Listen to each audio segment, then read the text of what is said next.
Welcome to our first Basecamp 101 video. We will show you how to install the leisure battery, which you might need to do when you buy a Basecamp. We store our battery over winter on trickle charge, so when the holiday season starts, we need to put it back in. I'll pass you over to my other half to show you exactly what we did. So now it's down to me to actually demonstrate real time how to put the battery in. You don't need many tools, just two. You need a Phillips head screwdriver and one spanner. Now I'm just checking here to see what size spanner you need, and I found out there's a 13mm spanner. So once you've established that, all you need to do basically is just get the battery prepared and then lift it into the cubby hole where the battery is located. So just making sure the wires are free from interference, so I don't actually clobber the wires when I'm trying to put the battery in. Battery's been in storage. I gave it a bit of a clean. It's a bit unnecessary to be honest, but it makes it nice and tidy. And then just pluck up courage now for the hard bit, which is to lift the battery into the chamber. It's quite heavy. Our one here weighs 25 kilograms, so you need somebody with some degree of strength to do this. It's a tight fit, but snugly fits into the chamber. So now the battery is in the storage compartment.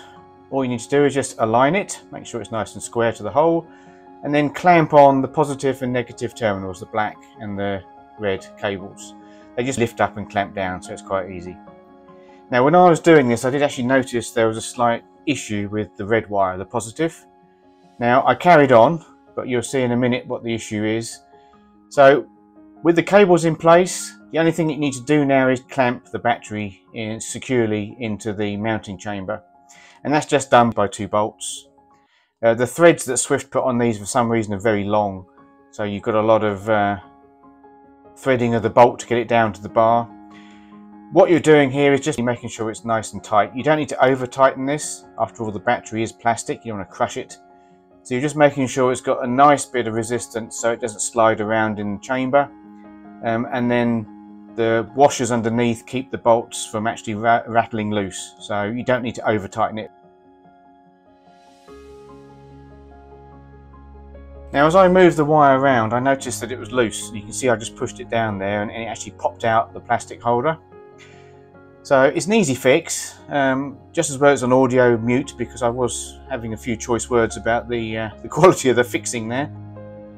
All the wire does, it clamps into a holder in the plastic chamber, and then just clamps over the terminal stud. So all you need to do to fix it is get a set of screwdrivers, loosen the clamping plate in the plastic terminal, and then thread the wire back through and then re-clamp it back on. So I call for a set of screwdrivers which magically appear next to me, and then I loosen the clamping plate and then feed the wire back on the cable, then re-clamp the terminal connector.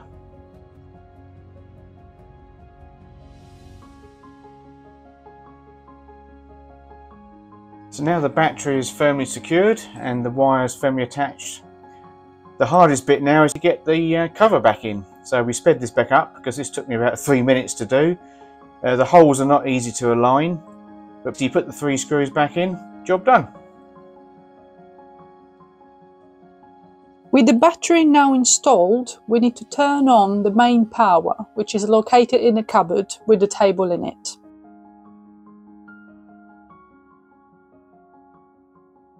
Then turn on the Swift command panel.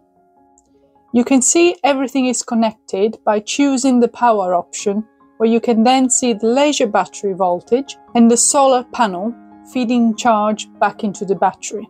All should now be good for another year's caravanning. At the end of the season, we will disconnect the battery, bring it home, connect it to a trickle charger and keep the caravan in storage.